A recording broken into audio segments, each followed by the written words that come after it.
Olá a todos! Bem-vindos ao Andviscast.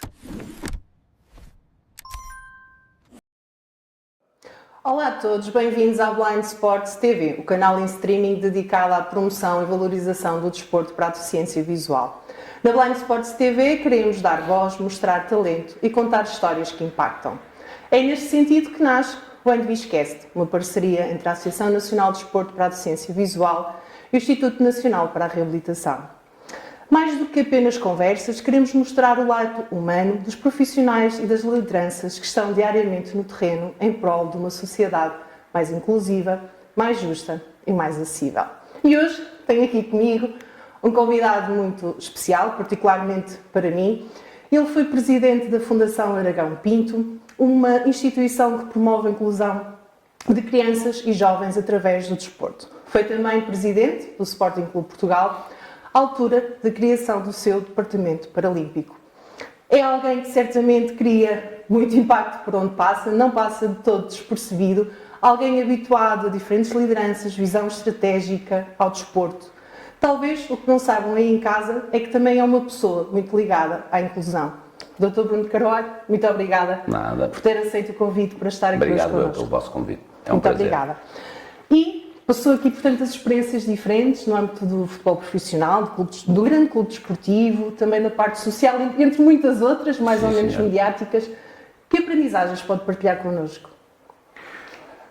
Eu tenho tido o prazer, de há muitos anos, poder corresponder um bocadinho com aquilo que a sociedade me tem dado. Houve uma altura na minha vida que achei que, devido aos sucessos da minha vida profissional, devia contribuir com algo. E foi quando fiz a Fundação Aragão Pinto. E o que é que eu tive em retorno de tudo isto? Uma das coisas é olhar para o mundo e olhar para as minhas 3 filhas e perceber que as minhas 3 filhas consideram as pessoas que têm deficiência, as pessoas que são mais carenciadas, como pessoas iguais a nós. E isso foi das coisas mais importantes que eu ganhei na minha vida. A minha filha, neste momento, mais velha, as outras coitadas ainda têm 10 e 7, mas a que tem 22 está neste momento a trabalhar com uma pessoa com deficiência. Para mim é um orgulho muito grande ver o gosto com que a minha filha está a fazer esse trabalho, e foi isso que eu ganhei. Ganhei uma família que considera que a inclusão, a equidade, a responsabilidade como sociedade para sermos um só é uma realidade. Foi das coisas que eu mais ganhei no meio disto tudo. Podemos chamar a isso um legado, não é? Um legado mais pessoal. Sim. Fico muito interessante. Feliz. E a sua filha mais velha faz o que exatamente para fazermos lá para casa? Ela é assistente de uma pessoa que tem deficiência, portanto... Uau! E acha que de alguma forma a incentivou também a envergar por essa área? Pelo que ela me diz, sim. Que sim? Porque ela cresceu exatamente a assistir a todas as atividades da Fundação Aragão Pinto, e foi um bichinho que lhe ficou, foi de acreditar que podemos ter uma sociedade diferente. Nós estamos no século XXI, é uma realidade, mas continuamos num mundo muito egoísta, infelizmente. Mesmo muito egoísta. Então, após a pandemia, se calhar até um bocadinho mais do que o habitual. Eu acho que sim, eu acho que a pandemia não veio trazer nada de positivo, antes pelo contrário. Mas estamos mesmo num mundo muito egoísta, e eu tenho verificado isso cada vez mais, e por isso ver pessoas que disponibilizam, como vocês, como a minha filha, como tantas pessoas que disponibilizam o seu tempo, a sua alma, a sua vontade, em fazer deste mundo um mundo muito diferente, porque o temos que fazer muito diferente. Nós estamos muito atrasados em muita coisa. E portanto, se todos nós pudermos contribuir, não para uma ação pontual, mas para que consigamos ter a esperança, vamos agora entrar em 2026, e que 2026 possa ser um ponto de partida para que as pessoas deixem de ser egoístas e comecem a olhar para todos e preocupadas com todos. Eu acho que é um belíssimo desejo para 2026. E é um gosto ouvi-lo falar, porque eu acho que por vezes lá em casa também não reconhecem esse papel que realmente teve nesta sociedade mais inclusiva.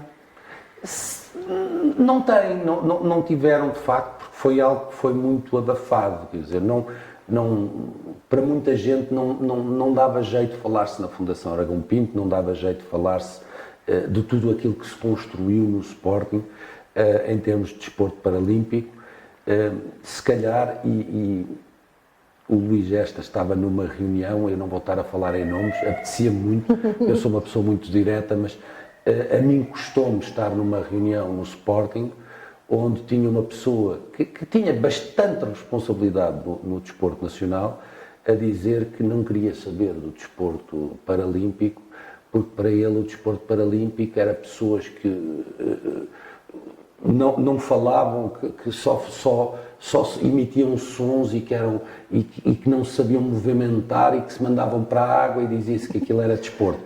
E eu fiquei bastante incomodado. Enorme. Não, mas era uma pessoa com uma responsabilidade tremenda no desporto nacional. E como é que é possível que estas pessoas que pela frente demonstram uma vontade que o desporto avance, mas depois no seu círculo mais fechado têm esta visão tão retrógrada daquilo que é o desporto paralímpico.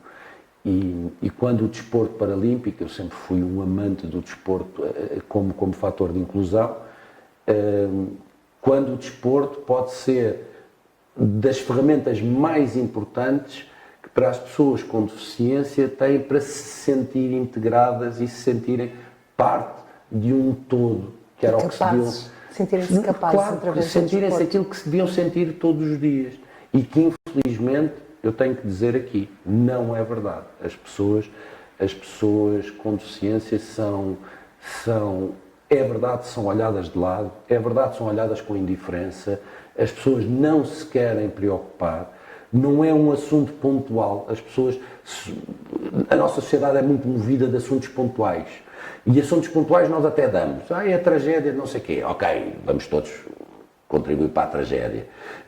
Foi porque uma pessoa está a morrer. Ok, vamos todos tentar contribuir para aquela pessoa. Mas para uma causa estruturada, que é termos uma sociedade sã, isso dá muito trabalho e as pessoas já não querem. E eu acredito pessoalmente que é exatamente isso que falta, é uma estrutura com pés e cabeça que permite efetivamente que se fale disto e que se divulgue o ano todo e não só em dias específicos como o 3 de dezembro. Sabes, Márcia, eu estive há pouco tempo numa iniciativa, a convite da minha filha, porque a pessoa com quem ela trabalha, a Raquel Banha, participava nessa ação que se chamava Reunião.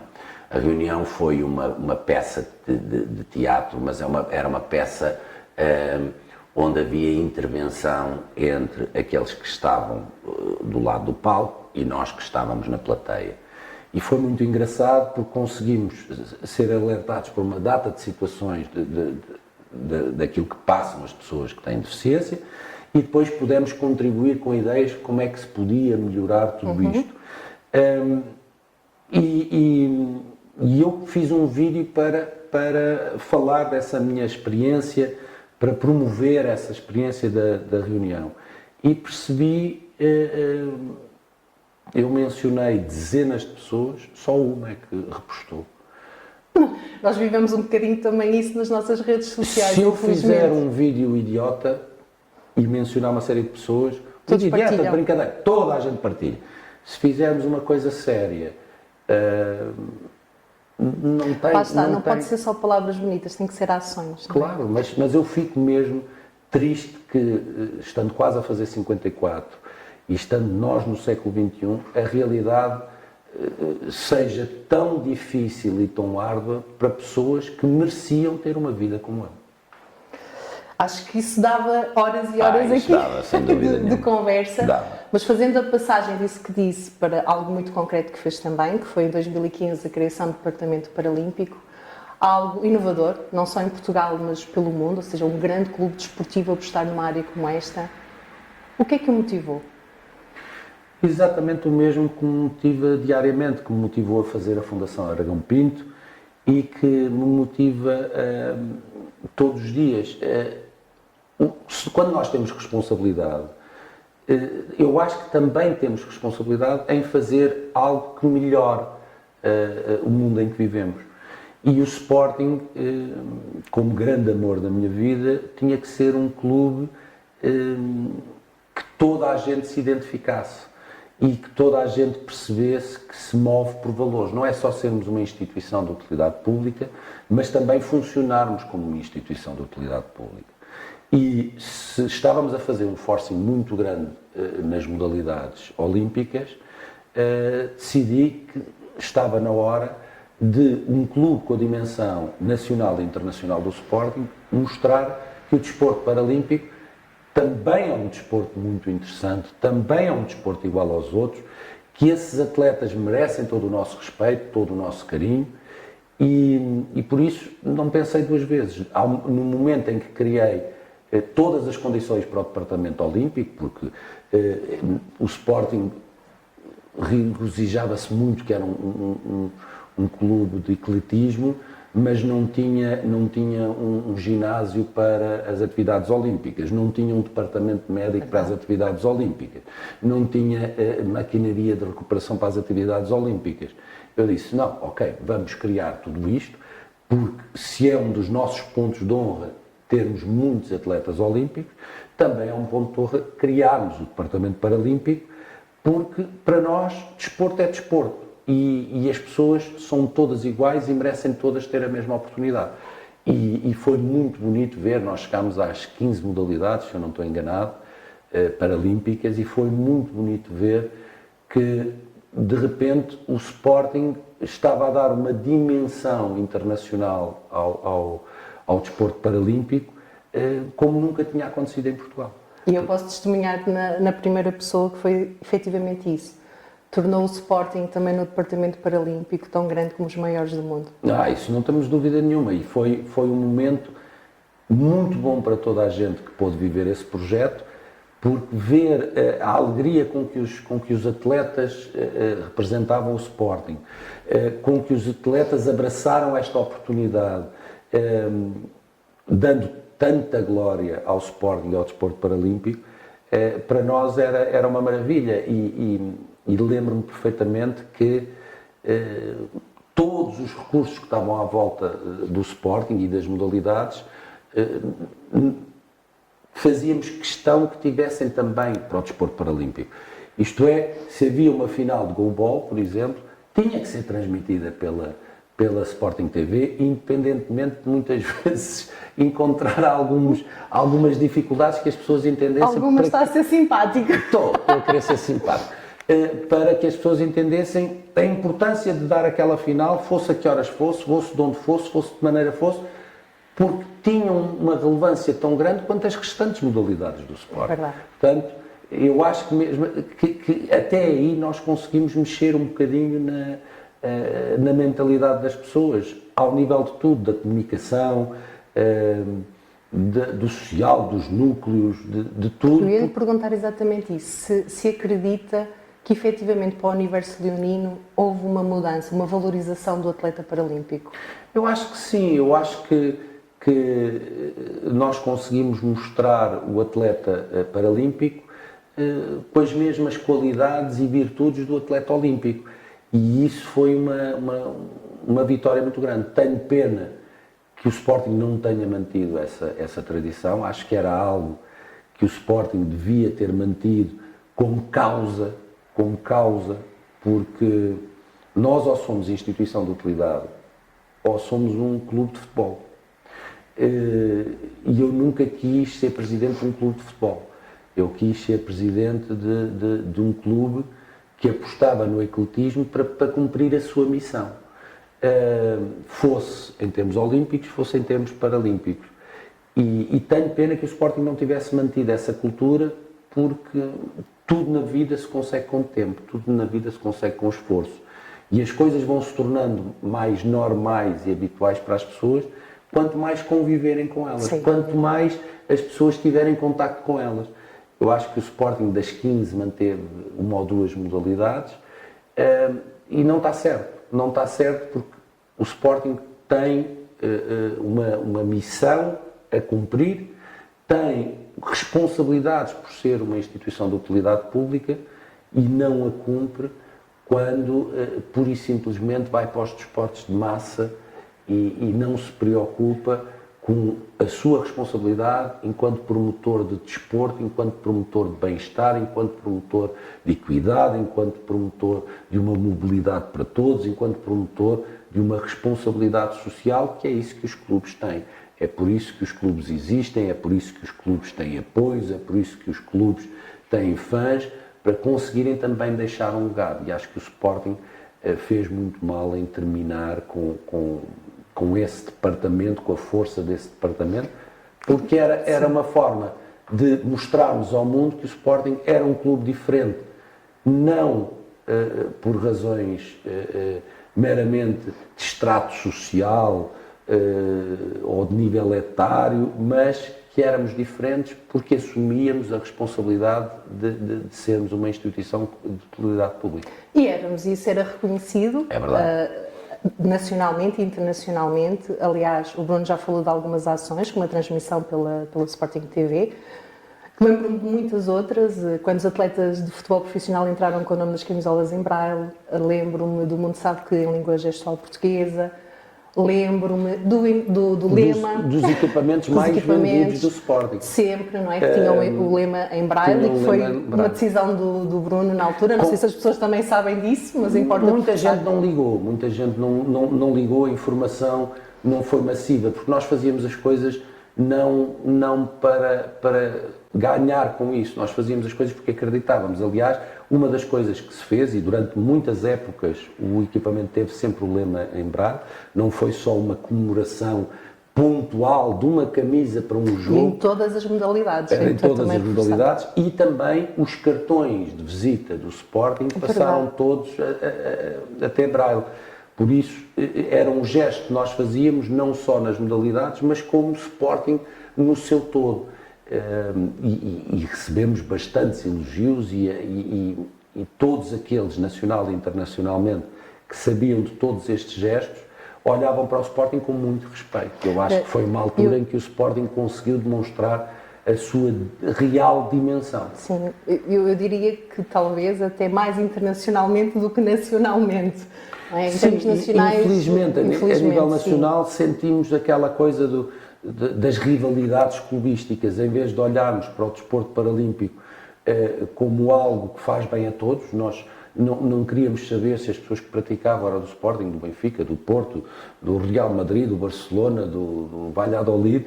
Nós interessávamos é que as pessoas tivessem a possibilidade de crescer em termos desportivos.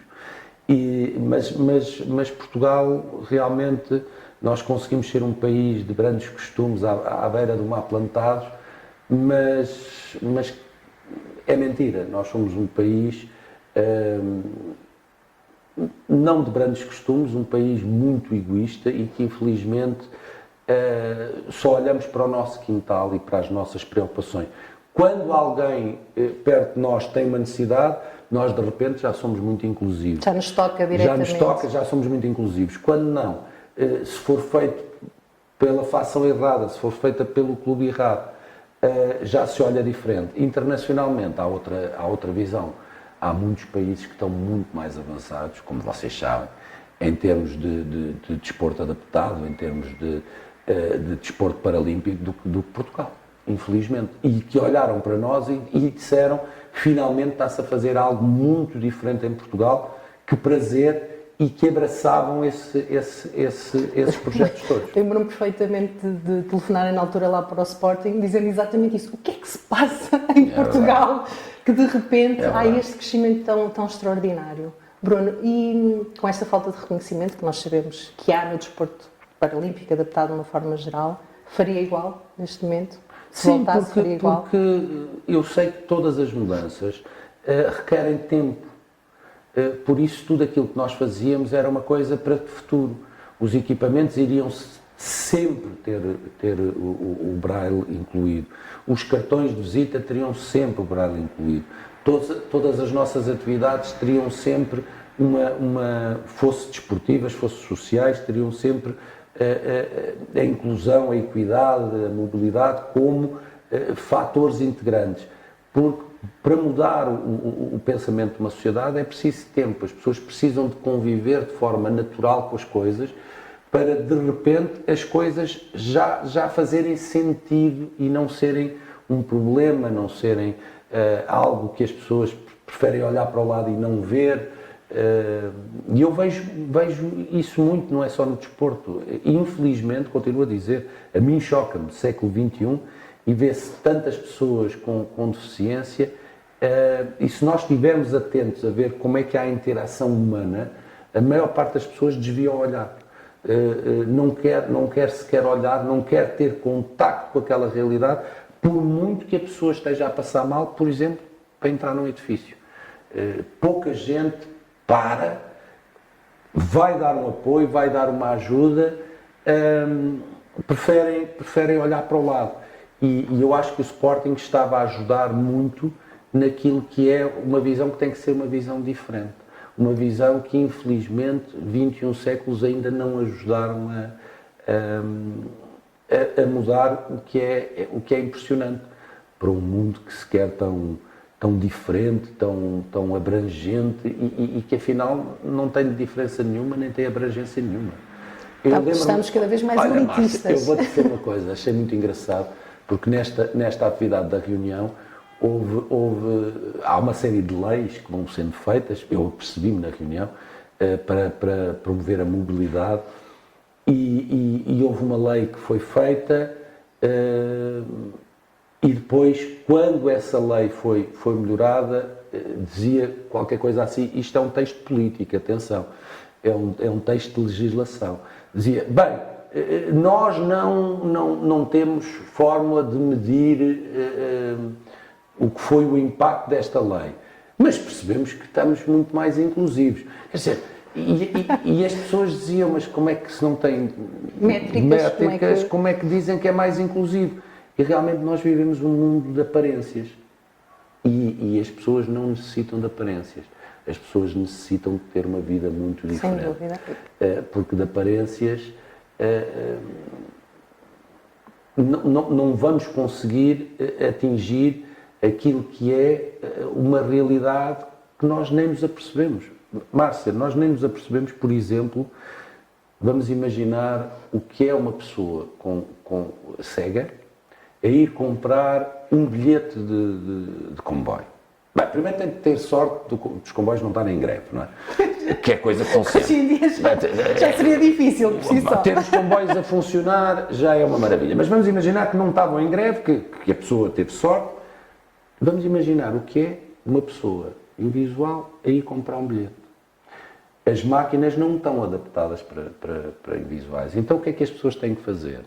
Confiar em pessoas que não conhecem lado nenhum, haver uma pessoa que tenha a amabilidade de ouvir, olha, ajude, e eles têm que passar o cartão, o seu código, a uma pessoa que não conhecem de lado nenhum, que não sabem muito bem o que é que está a fazer com o seu cartão, tem a esperança que esteja só a tirar o bilhete. Isto é no século XXI. Coisas tão simples quanto isto. Pessoas, é tão agradável, vamos ter agora as eleições presidenciais. Então, e como é que é o ato de votar? Para as pessoas que são algo invisuais? muito interessante que nós devíamos abordar também aqui. Mas como é? Que, supostamente, no caso da pessoa cega, ela poderia ser acompanhada por alguém, já que não existe o voto em braille nem o voto eletrónico, mas muitas vezes até esse direito é negado. Claro. Isto é uma realidade e gostaria mesmo muito que ouvissem lá em casa. Se alguém for ajudar e eu disser, quero votar no A, e se a pessoa meter uma cruzinha no B? Sim, mas neste momento nem sequer permitem. Não permitem. Em muitos sítios nem sequer permitem que levem um acompanhante. Século XX, não achas isto normal? Não, e é importante falar disso porque temos que denunciar também estas questões. Claro, porque não é só a nível do desporto. Nós somos mesmo muito atrasados naquilo que é uma sociedade equitativa. E como é que nos podemos dar ao luxo de ter orgulho daquilo que somos enquanto sociedade, quando não olhamos minimamente para sermos uma sociedade realmente inclusiva? Eu não posso ter esse orgulho todo. Isso, o problema não são as leis, como o Bruno dizia, é que as pessoas, os portugueses, estão sempre a ver como é que contornam a lei para não ter que a cumprir. Isto acontece na acessibilidade, acontece nas escolas, por todo para lado. Para as lojas, para tudo. É verdade. Agora, como disseram nessa iniciativa, que eu adorei estar presente, infelizmente a deficiência não é um assunto sexy. Não é um assunto que dê votos. Momento. E enquanto nós nos regermos por assuntos só pelos aqueles que são sexys ou que dão votos, nunca teremos uma sociedade como eu ambicionei desde que cresci, quando fiz a fundação, enquanto estive como presidente. Estamos muito longe da sociedade que eu ambicionei. Eu pessoalmente também concordo, acho que já estivemos mais perto daquilo que se pode chamar inclusão do que estamos, infelizmente, neste momento. É verdade. Mas voltando aqui um bocadinho ao desporto, porque somos uma associação desportiva, e há pouco dizia que o Sporting tinha 15 modalidades, eram 13 implementadas e 2 em implementação, eram as 15. Uma delas o Showdown, que hoje em dia é uma das principais modalidades no âmbito da deficiência visual, e posso lhe dizer com certeza, porque também vivi esse momento, que na altura éramos o clube do mundo com o maior número de modalidades paralímpicas. Sim. Bruno, alguma questão em particular, algum momento em particular que gostasse de partilhar? Lembro-me perfeitamente que eu inclusivamente gostava não só de assistir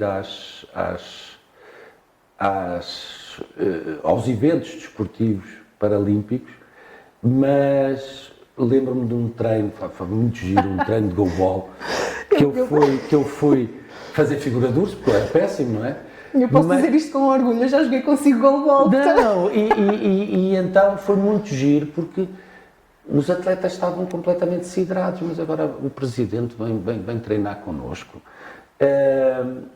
E eu já fazia isso naturalmente, eu ia ao ténis de mesa e estava lá a brincar com eles, eu ia ao polo aquático e ia... Portanto, para mim era normal estar no goalball ou estar, fosse no que fosse, a treinar, porque eu acho que ser-se presidente de uma instituição também é participar da vida de... E achei muito engraçado, porque foi um momento que se notou que foi muito marcante para eles. E para mim é algo normal, que eu já fazia com todas as modalidades, porque eu não era o presidente do futebol. Eu para mim, fosse do polo aquático, ao xadrez, ao goalball, a tudo, desde que eu tivesse tempo, eu gostava de participar, gostava de estar. Péssimo em todos os esportes, não é? Mas competitivo. Não. Sempre. A minha atitude competitiva era sempre. Agora era péssimo, não é? Mas pronto. Mas muito giro. A mim marcou-me, esse treino específico marcou-me pela alegria que pudemos transmitir. Eu acho que de todas as modalidades achavam giro o presidente estar lá a participar e a treinar com eles, todos. Mas aquela alegria que eu vi marcou-me. A eles também. Sim, marcou-me, porque vi que foi mesmo importante. Pertença ao clube. E eu via isso, que era o Departamento Paralímpico fazia parte da identidade do clube. Naquele momento. Do clube e deles. Eles eram Sporting, o Sporting eram também o Departamento Paralímpico. Mas agora falando um bocadinho do Bruno. O Bruno passou por todas estas experiências, umas mais mediáticas que outras, mas o que é que o define enquanto pessoa? Olha, eu acho que tenho algumas coisas que me definem. Primeiro, não ser uma pessoa acomodada, isto é, eu não consigo passar por este mundo e querer ser apenas mais um, mas não significa que queira ser famoso ou não famoso, que as coisas façam sentido enquanto evolução como pessoa e da sociedade. Quero cada vez mais, e tenho tido essa sorte e esse engenho, de poder deixar marcas e de poder ter muito orgulho em termos de elemento integrante do mundo que eu quero que seja um mundo diferente, melhor, mais calmo, e eu penso que essa minha vontade de marcar a diferença é algo que me marca bastante. A vontade de que os meus filhos ainda saibam muito mais do que eu sobre equidade, sobre um mundo melhor, sobre a necessidade de todos sermos um só. E eu isso também tenho conseguido. Ter a noção clara que este mundo necessita de pessoas que tenham impacto independentemente se o impacto é mais positivo, é mais negativo, isso é como as ondas hertzianas, umas vezes mais para cima, outras vezes mais para baixo. É importante é que nós mantenhamos esse nosso registro. Olha, dou-te para tu perceberes como é que eu sou como pessoa. Eu sou daqueles que eu tenho muitos seguidores nas redes sociais, tenho impacto nas redes sociais e faço questão de mostrar o meu dia-a-dia normal, isto é, eu acho que as próprias redes sociais não devem servir para divulgar mentiras ou ilusões às pessoas. Então eu faço posts em que estou com o cabelo em pé porque acabei de acordar, em dias que estou mais triste, em dias que estou contente, em dias que estou mais bem vestido, em dias que estou mais mal vestido, para que as pessoas tenham a noção que nós, ditos famosos, somos pessoas como eles e que temos os nossos dias muito felizes e os nossos dias absolutamente boring, quer dizer, eu um dia disse, vou mostrar um dia do Bruno. As pessoas todas à espera que eu fosse um restaurante de luxo, e eu à farmácia, à coisas padaria, absolutamente banais do dia a comprar dia. fruta, Porquê? A maior parte dos meus dias são assim. Porquê é que eu vou fingir que a maior parte dos meus dias são em restaurantes de luxo, ou são em teatros, ou são em cinemas? Não, eu sou uma pessoa normal, com coisas boas, com coisas más, com dias bons, com dias maus. Portanto, é isso que eu quero, é que nós sejamos um mundo com os pés assentes na terra e que quem tem responsabilidade, nem que seja só por poder influenciar nas redes sociais, que o faça de forma verdadeira, que não mostre às pessoas um mundo onde as pessoas ficam com angústia, que dizem, eu queria ter a vida que aquele tem. Será? Porque a minha vida é muito normal, graças a Deus. E é isso que eu acho. Eu acho que se todos nós, e é nisso que eu me defino, se todos nós tivéssemos esta vontade de sermos nós próprios, de não ter vergonha de sermos nós próprios, de fazermos as nossas coisas, mas que no final tenhamos sempre uma parte em que percebemos que nós não somos a coisa mais importante, nós somos a parte de uma coisa muito importante, que é uma sociedade. E que se essa sociedade funcionar, nós podemos ser felizes. Se essa sociedade não funcionar, ou somos ermitas e vivemos numa bolha, numa felicidade muito feita só de nós próprios, ou então temos que olhar para as coisas e pensar, ou tudo melhora e eu melhoro, ou as coisas continuam a estagnar e a piorar, e a minha vida garantidamente que vai piorar e vai estagnar. Portanto, eu acho que é essa vontade, essa irreverência, esse não me acomodar, essa resiliência, essa vontade de fazer sempre mais, tendo noção do meu concreto lugar neste mundo, que me identifica mais. E eu acho que a maior parte das pessoas não tem essa noção. Não tem. E posso lhe dizer pessoalmente que sempre foi o que admirei em si, a capacidade de querer fazer a diferença. E acho realmente que nunca conseguiu passar, se calhar, essa mensagem. Não podia também. Não podia, porque o Sporting, nós estamos a falar de implementar 13 modalidades, mais 2 que estavam a ser implementadas, numa altura em que o Sporting não tinha nenhum. Portanto, nós temos que entender que nós, muitas vezes, também temos a necessidade de criar uma imagem para resolver uma série de situações que não eram fáceis, mas não ter o medo de dizer, não, eu posso estar em dificuldades, mas não é por isso que não vou construir o pavilhão, não é por isso que não vou fazer o departamento paralímpico, não é por isso... E isso as pessoas que foram estando dentro daquele projeto percebiam. Então, mas o Sporting não tem dinheiro, mas a verdade é que o Sporting não para. O Sporting tem objetivos e esses objetivos estão a ser cumpridos independentemente. Portanto, eu não conseguia passar esse papel de bom samaritano porque eu não herdei, como neste momento, e a realidade é essa, não há como esconder, eu não herdei um contrato de 515 milhões. Esta direção herdou um contrato de 515 milhões. Eu não herdei jogadores que as primeiras vendas que foram feitas por esta direção, e falo desta direção porque foi a que me seguiu, valeram mais de 200 milhões de euros. Os meus jogadores valiam 200 milhões de dores de cabeça, porque ninguém os queria.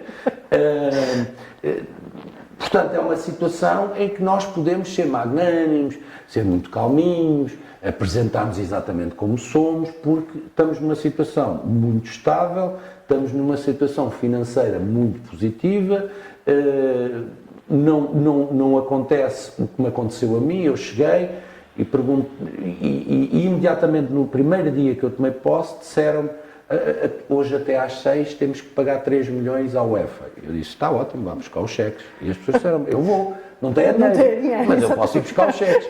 Essa era a parte fácil de ir buscar. Pronto, eu vou, mas não tenho dinheiro. E a verdade é que tive que resolver em menos de 24 horas e pagou-se.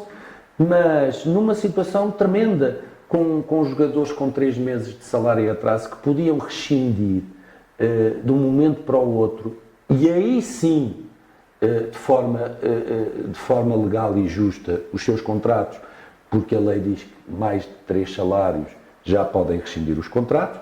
Portanto, uma situação muito complicada, e não dava para passar uma imagem diferente, porque eu sempre ouvi dizer: quem tem dinheiro faz uma festa descomunal, quem não tem vira à mesa. E eu, infelizmente, tive que virar muito a mesa porque não tinha dinheiro, mas as coisas tinham que acontecer, quer dizer.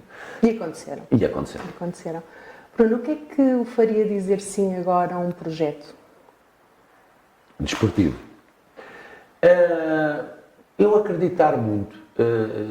Eu acreditar que era um projeto que tinha cabeça, tronco e membros em termos daquilo que eu acredito num projeto desportivo e nas suas implicações para a nossa sociedade e para o mundo.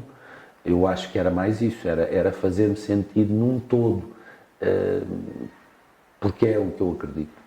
Não acredito no projeto desportivo apenas o desporto pelo desporto. Continuo a acreditar que o desporto é uma ferramenta tão poderosa que quem tem responsabilidades no desporto e não aproveita essa ferramenta está a ser irresponsável. Eu acho que temos que sublinhar essa parte, que é quem tem responsabilidades no desporto tem efetivamente que fazer diferente, não é? Porque claro, pela emoção que associa, pela disponibilidade social, o desporto é talvez a maior ferramenta e para a inclusão. E pela linguagem universal que representa. Verdade.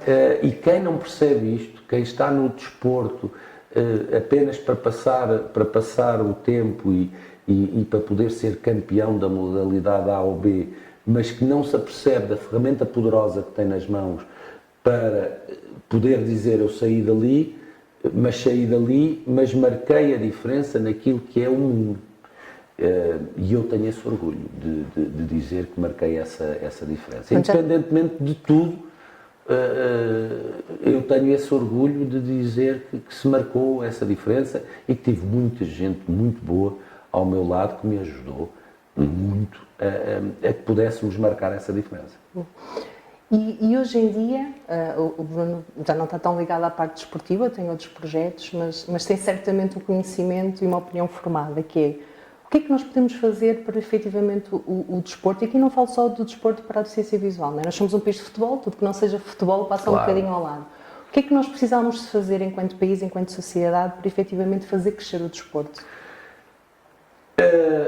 Primeiro temos um bocadinho, eu continuo a dizer, não vou dizer nomes, mas termos no desporto pessoas que percebam o valor do desporto enquanto ferramenta global e não tenham um preconceito logo à partida com o desporto paralímpico.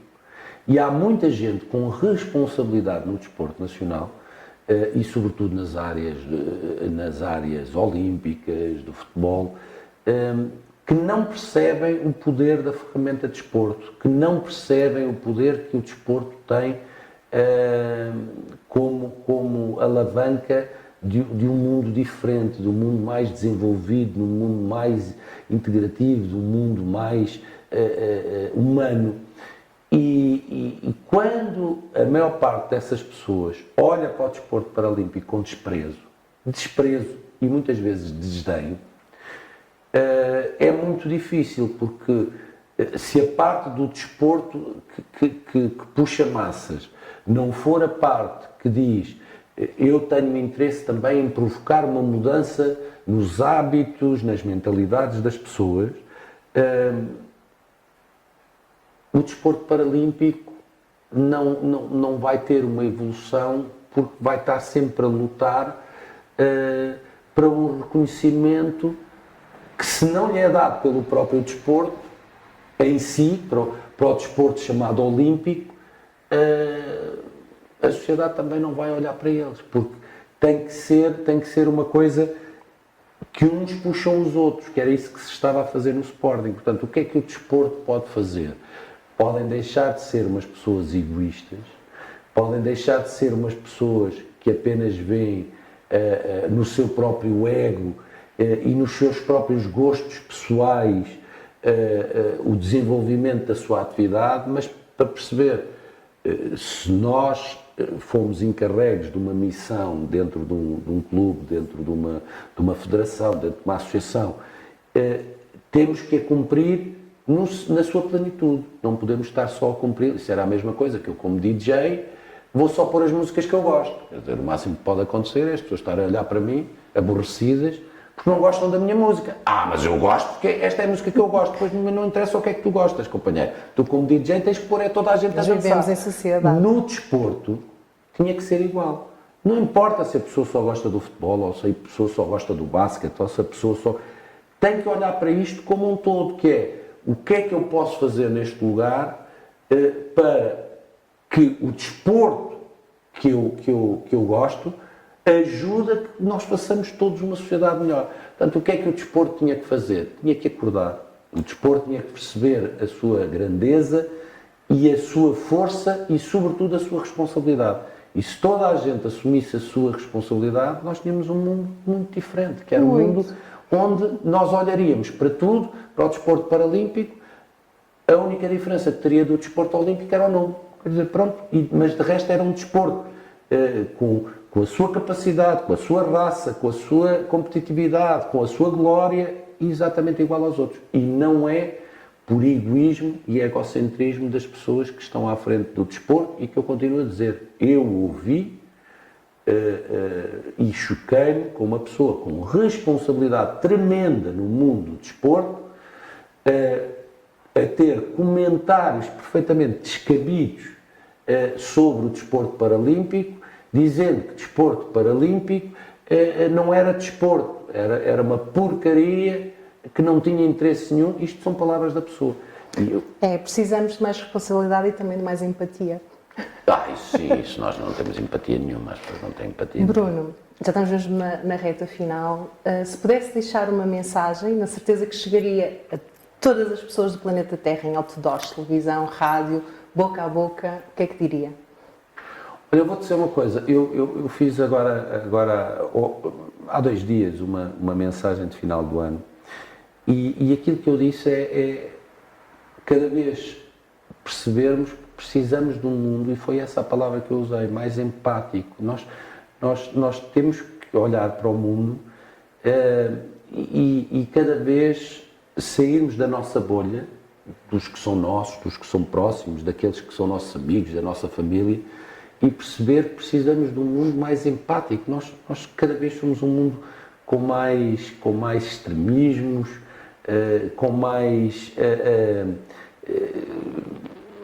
eu vejo os mais novos a envolverem-se em discussões brutais nas redes, nas ruas, nas escolas, sem qualquer compaixão pelo próximo, sem qualquer interesse no próximo, cada um apenas a tentar olhar para a sua visão sobre a sociedade, e ninguém olhar e dizer, temos que de facto olhar para o mundo de forma diferente, temos que olhar para o mundo de uma forma em que somos todos para caminhar num sentido melhor. Depois, se somos mais de A ou de B, ou se gostamos mais de A ou de B, não pode significar que não queiramos todos ir numa direção e que nada nos faça sair dessa direção. Agora, enquanto andarmos num mundo completamente polarizado por qualquer assunto que seja, com cada um a puxar para o seu lado, o mundo não vai fazer uma galgada para a frente, vai fazer como os caranguejos, que diz que eles andam para trás, mas eles andam para o lado. Mas não interessa, para trás ou para o lado é estagnação na mesma. Verdade. E nós somos um mundo de caranguejos, que ninguém quer que o outro avance, porque eu é que tenho razão, a minha visão sobre o mundo é que tem razão, não é a tua, a minha é que está certa, a tua está errada, e não olhamos que há uma grande percentagem do mundo que só quer é viver, só quer é ser feliz, só quer é ter cada vez mais condições, e que de repente vê aqueles que não têm, agora estamos a falar outra vez no mundo da deficiência, de pessoas com deficiência, pessoas que não têm deficiência, pessoas que não têm qualquer dificuldade para exercer qualquer coisa que façam, ir ao cinema, ir ao teatro, votar, comprar bilhetes, fazer a sua vida normal, que são muito mais revoltados e são muito mais condicionadores de uma vida normal do que as pessoas cuja vida já os condicionou. Isto não me faz sentido nenhum. Nós, continuo a dizer, as pessoas não querem assumir responsabilidades na vida. Nem que seja disto. Eu tenho que fazer a vida das pessoas melhores porque, por exemplo, não tenho condicionantes. Se não tenho condicionantes, tenho logo uma responsabilidade, que é, ao não ter condicionantes, tenho que promover que a vida dos que têm seja melhor, para que seja igual à minha, para que tenham a mesma oportunidade que eu. Isto é tão difícil das pessoas perceberem. Eu fico espantado que é mesmo difícil das pessoas perceberem. Portanto, empatia, meus amigos, empatia, porque nós vivemos num mundo cada vez mais de egoísmo, num mundo cada vez mais das pessoas fechadas em si próprias e a serem muito poucos umas para as outras, a não ser em alturas de eleições, que aí toda a gente já se lembra de toda a gente, ou para ficar bem nas redes sociais. Meus amigos, não é para ficar bem, é para fazerem mesmo. Bruno, obrigada por esta partilha tão sincera e tão impactante. Obrigado pelo vosso trabalho, que continuem. E tudo o que eu puder ajudar, vocês já sabem, é de coração. Já está a ajudar muito em ter aceito vir aqui falar connosco. Um prazer muito grande. Quero oferecer-lhe aqui a nossa mascote. É muito gira. É uma íris de olho, ela é um Muito felino, gira. portanto remete para a coragem desportiva. A cauda é uma bengala, que representa a deficiência visual, mas ela também faz umas vendas, faz uma raquete, portanto é alusiva a todas as modalidades. Muito obrigado. Aqui uma bola, esta já lhe diz alguma coisa, Claro. uma bola de goalball. Neste Deixa, momento senhora. é o nosso símbolo da ética e do fair play, que também é algo que nos diz muito enquanto associação. Queria oferecer também aqui hoje uns chocolates de um projeto novo que é a Cinderela sobre Rodas. É um projeto de chocolates artesanais de uma pessoa com deficiência para pessoas falando da inclusão, portanto na caixa tem o braille e aqui também uma mensagem importante sobre efetivamente sermos uma sociedade mais inclusiva e mais acessível. Bruno, obrigada. Obrigado eu, boa sorte, Feliz Natal para todos, um ano 2026 cheio de amor entre todos, e não é só palavras, é fazermos. Obrigado por tudo, Obrigada. Boa sorte. Para todos os que nos estão a ouvir e a ver lá em casa, por favor não se esqueçam de subscrever o canal da Blind Sports TV e continuar a acompanhar o Andviscast. Realmente queremos dar voz e contar histórias que inspiram, agora também no iTunes e no Spotify para ver quando e onde quiser. Blind Sports TV e Andviscast, ver com o coração e incluir com a ação. O meu nome é Márcia Ferreira, até breve.